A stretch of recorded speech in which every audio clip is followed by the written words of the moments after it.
नमस्कार, good morning. IND Hindi news में आपका स्वागत है। तो चलिए जानते हैं आज की सभी छोटी बड़ी महत्वपूर्ण खबरों को। इससे पहले वीडियो को लाइक और चैनल को सब्सक्राइब जरूर करें और आप किस जिले से वीडियो को देख रहे हैं कमेंट में लिखना ना भूलें। लोकसभा चुनाव से पहले कमलनाथ के गढ़ में कांग्रेस को बड़ा झटका, 7 पार्षदों ने थामा बीजेपी का हाथ। लोकसभा चुनाव से पहले मध्य प्रदेश में कांग्रेस को फिर बड़ा झटका लगा है। छिंदवाड़ा नगर निगम से कांग्रेस पार्टी के 7 पार्षद चुनाव से पहले पाला बदलते हुए बीजेपी में शामिल हो गए। कई कांग्रेस कार्यकर्ता भी बीजेपी का हाथ थाम लिया। छिंदवाड़ा को कांग्रेस के दिग्गज नेता कमलनाथ का गढ़ माना जाता है। ऐसे में ये कांग्रेस के लिए बड़ा झटका है। कांग्रेस के दिग्गज नेता कमलनाथ को झटका देते हुए मध्य प्रदेश के छिंदवाड़ा नगर निगम से उनकी पार्टी के 7 पार्षद लोकसभा चुनाव से पहले भाजपा में शामिल हो गए हैं। पार्षदों ने मंगलवार देर शाम राजधानी भोपाल में राज्य के शहरी विकास मंत्री कैलाश विजयवर्गीय के आवास पर अपने समर्थकों के साथ भाजपा का दामन थाम लिया। इस दौरान उन्होंने फिर एक बार मोदी सरकार का नारा लगाया। मध्य प्रदेश के किसानों के खाते में भेजी गई 2600 करोड़ की राशि। मध्य प्रदेश के किसानों के खाते में एक क्लिक के जरिए लगभग 2600 करोड़ की राशि अंतरित की गई है। मुख्यमंत्री डॉक्टर मोहन यादव ने भिंड में किसान एवं सहकारिता सम्मेलन में यह राशि अंतरित की। राज्य के 80 लाख से अधिक किसानों को किसान कल्याण योजना के 1816 करोड़ और 25 लाख से अधिक किसानों को फसल बीमा योजना के 755 करोड़ रुपए ऑनलाइन अंतरित किए। मुख्यमंत्री डॉक्टर यादव ने 193 करोड़ 35 लाख रुपए के 68 विकास कार्यों का भूमि पूजन और लोकार्पण भी किया।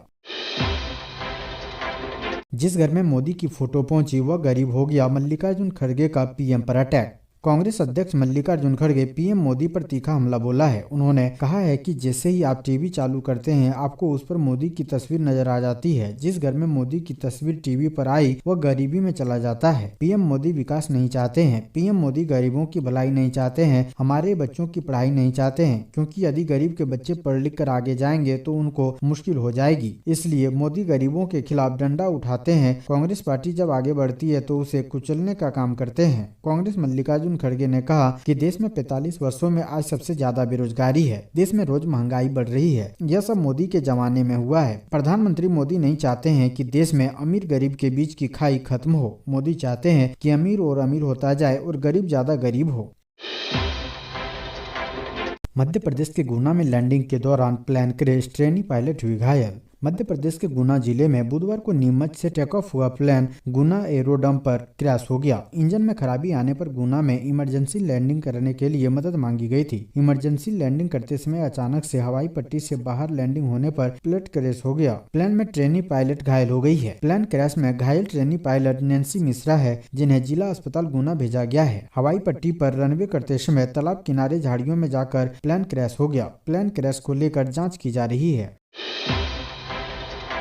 खुद की परीक्षा स्कीम फिर भी एग्जाम कराना भूल गई ये विश्वविद्यालय, एक्शन की आड़ में छिपाई कमजोरी। कई बार शैक्षणिक संस्थानों की लापरवाही ऐसे मामले सामने आते हैं जब विद्यार्थियों की भविष्य को प्रभावित करती है। मध्यपुर जबलपुर में स्थित रानी दुर्गावती विश्वविद्यालय के छात्रों की कुछ ऐसी ही स्थिति है। विश्वविद्यालय प्रशासन पर MSc कंप्यूटर साइंस के छात्रों ने आरोप लगाए हैं कि छात्र जब परीक्षा देने यूनिवर्सिटी परिसर पहुंचे तो पता चला वहां एग्जाम को लेकर किसी तरह की कोई तैयारी ही नहीं की गई है। यानी जिन स्टूडेंट ने परीक्षा के लिए बाकायदा स्कीम जारी की थी वही तैयारी नहीं कर पाया और परीक्षा स्थगित करनी पड़ी। ऐसे में छात्रों ने विश्वविद्यालय प्रशासन के इस रवैये का विरोध किया है। मध्य प्रदेश के जबलपुर में रानी दुर्गावती विश्वविद्यालय ने MSc कंप्यूटर साइंस के छात्रों को एग्जाम के लिए प्रवेश पत्र भी जारी कर दिया था। इसके बावजूद एक विषय की परीक्षा नहीं संपन्न हो पाई। दरअसल जब MSc कंप्यूटर साइंस कोर्स के छात्र रानी दुर्गावती विश्वविद्यालय पहुंचे तो उन्हें बताया गया कि विश्वविद्यालय की तैयारी नहीं होने के कारण परीक्षा नहीं होगी।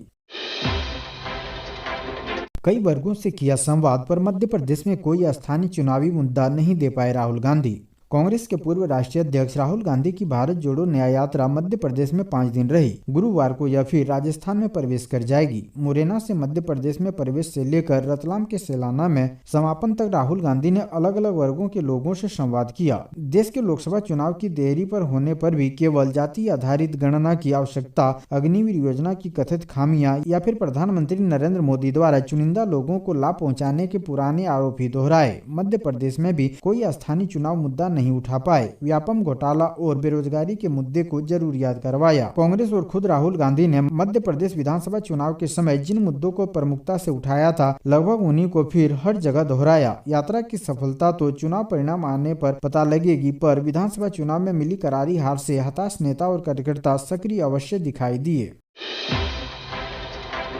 धार के बदनावर में बोले राहुल गांधी, आप वनवासी नहीं, हिंदुस्तान के असली मालिक हैं। कांग्रेस के पूर्व राष्ट्रीय अध्यक्ष राहुल गांधी की भारत जोड़ो यात्रा में बुधवार को धार जिले के बदनावर तहसील में पहुंची। यहां पर राहुल गांधी ने उद्योगपति, युवा, बेरोजगारी और जाति जनगणना के मुद्दों को लेकर केंद्र सरकार और मोदी सरकार पर निशाना साधा। राहुल के स्वागत को लेकर कांग्रेस में खासा उत्साह देखा गया। सुरक्षा के मद्देनजर बदनवार नगर के चप्पे चप्पे पर पुलिस बल तैनात रहा। गांधी ने सभा में 16 मिनट का भाषण दिया। कांग्रेस नेता राहुल गांधी ने कहा कि भाजपा की विचारधारा गरीब और दलितों को अपमान करने की है। भाजपा ने आदिवासियों को वनवासी कहना शुरू कर दिया। जो व्यक्ति जमीन का सबसे पहला मालिक था, वे आपको आदिवासी नहीं कहना चाहते हैं। यदि वे आपको आदिवासी कहेंगे तो आपको जल, जंगल और जमीन का हक देना पड़ेगा। वनवासी का मतलब वो लोग जो जंगल में रहते हैं। आदिवासी वनवासी नहीं है, जबकि हिंदुस्तान के ओरिजिनल मालिक हो।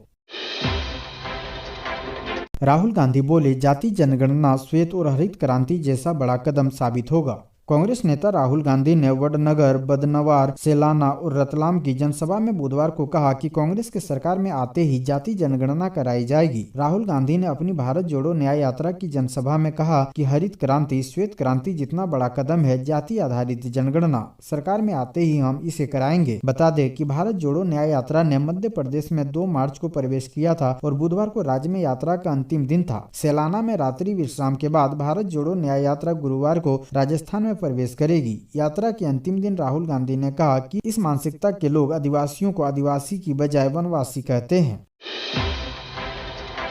विदिशा में नवजात को मुंह में दबाए घूमता रहा कुत्ता, लोगों ने बनाया दिल दहला देने वाला वीडियो। मध्य प्रदेश के विदिशा से सनसनीखेज घटना सामने आई है। जिले के मुखर्जी नगर रोड पर बुधवार दोपहर उस समय हड़कंप मच गया जब एक कुत्ता अपने मुंह में नवजात शिशु के शव को लेकर इधर उधर भागते हुए दिखाई दिया। आसपास के लोगों की नजर जैसे ही इस कुत्ते पर पड़ी तो सनसनी फैल गई। लोगों ने कुत्ते के मुंह से शव को छुड़ाने की भी कोशिश की, लेकिन वो भाग गया। घटना के बारे में पता चलते ही मौके पर भारी भीड़ जमा हो गई। आनन फानन में लोगों ने पुलिस को इसकी जानकारी दी। खबर मिलते ही पुलिस मौके पर पहुंची और कुत्ते के मुंह से कथित शव को कब्जे में लेते हुए मामले की जांच में जुट गई। तो वहीं इलाके के कुछ लोगों ने मामले में हैरान करने वाले खुलासे भी किए हैं। दरअसल विदिशा जिले के मुखर्जी नगर रोड की बताई जा रही है। आसपास के लोगों से मिली जानकारी के मुताबिक इस बात का भी अंदेशा है कि अरेरा हॉस्पिटल में जन्म के दौरान किसी शिशु की मृत्यु होने पर उसे यूं ही फेंक दिया गया हो, जिसके बाद इस कुत्ते ने अपना निवाला बना लिया हो। भाजपा के 2-2 एलईडी प्रचार रथों को मध्य प्रदेश के सभी 29 संसदीय क्षेत्रों के लिए रवाना किया गया। मध्य प्रदेश के सभी 29 संसदीय क्षेत्रों के लिए भाजपा के 2-2 एलईडी प्रचार रथों को रवाना किया गया। इन रथों के जरिए छोटी छोटी नुक्कड़ सभाएं होगी और आमजन से विकसित भारत संकल्प पत्र के लिए सुझाव लिए जाएंगे। भारतीय जनता पार्टी ने लोकसभा चुनाव की तैयारियां तेज कर दी है। भाजपा के प्रदेश कार्यालय में आयोजित समारोह में प्रदेश के मुख्यमंत्री मोहन यादव ने हरी झंडी दिखाकर सभी 29 संसदीय क्षेत्र के लिए प्रचार रथ को रवाना किया। इस संसदीय क्षेत्र के लिए 2 प्रचार रथ है। प्रचार रथ आमजन के बीच पहुंचकर विकसित भारत संकल्प पत्र के लिए सुझाव लेंगे और केंद्र सरकार की योजनाओं से अवगत भी कराएंगे।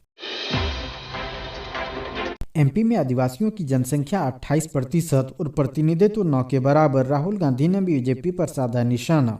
भारत जोड़ो न्याय यात्रा का नेतृत्व कर रहे राहुल गांधी ने मध्य प्रदेश के धार में बीजेपी और केंद्र सरकार पर हमला बोला। राहुल गांधी ने आदिवासियों को लेकर बीजेपी पर हमला किया। राहुल गांधी ने कहा कि बीजेपी आदिवासियों को वनवासी कहती है, जबकि आदिवासी जंगल के जमीन के पहले मालिक हैं। बीजेपी ये जानती है, लेकिन ऐसा रहे ये नहीं चाहती। राहुल गांधी ने कहा कि अगर बीजेपी आदिवासियों को आदिवासी मानेगी और कहेगी तो उसे जल, जंगल और जमीन का अधिकार देना पड़ेगा, जबकि बीजेपी ऐसा नहीं चाहती है। राहुल गांधी ने कहा कि मध्य प्रदेश में आदिवासियों की जनसंख्या 24% है, जबकि देश में यह आंकड़ा 8% है। अगर देश की टॉप कंपनियों की लिस्ट निकालें तो कोई भी आदिवासी किसी भी कंपनी का मालिक नहीं मिलेगा। राहुल गांधी ने कहा कि मीडिया कंपनियों की लिस्ट निकालें, यहाँ भी कोई आदिवासी मालिक नहीं मिलेगा। आदिवासियों का प्रतिनिधित्व 9 के बराबर है, जबकि जनसंख्या कम नहीं है। ऐसा क्यों हुआ, ये बात आदिवासियों को समझना चाहिए।